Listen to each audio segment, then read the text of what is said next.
à Yaoundé pour démarrer la 50e session du Conseil des ministres des Affaires étrangères de l'OCI, l'Organisation de la coopération islamique. L'instance du jour sert de cadre pour mener des réflexions sur les questions préoccupantes des 57 États membres de l'organisation en vue d'y remédier.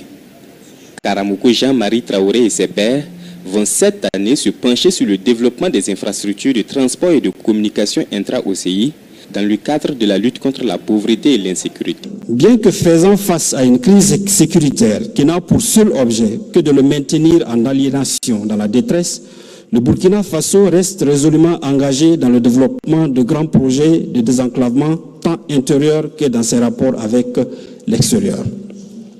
Dans le domaine du développement des infrastructures, des actions majeures sont en cours en lien avec la réalisation et la réhabilitation des infrastructures aéroportières et leur mise aux normes. Le Burkina entend renforcer cet engagement sous le leadership de son Excellence le capitaine Ibrahim Traoré, en solidarité avec les républiques sœurs du Mali, du Niger, sous le leadership éclairé de leurs Excellences le colonel Assimi Goïta et le général Abdourahmane Tchani.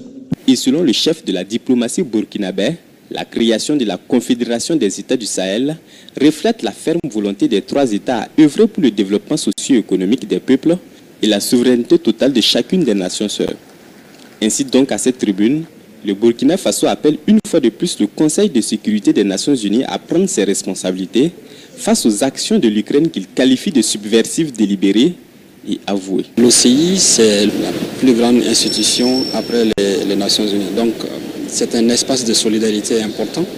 C'était l'occasion pour nous de corriger aussi certains regards tronqués sur les pays du Sahel et de restituer le discours qui convient sur notre situation sécuritaire, mais aussi alerter sur les implications et surtout la responsabilité de certains pays qui, sous plusieurs couverts, continuent d'alimenter le terrorisme.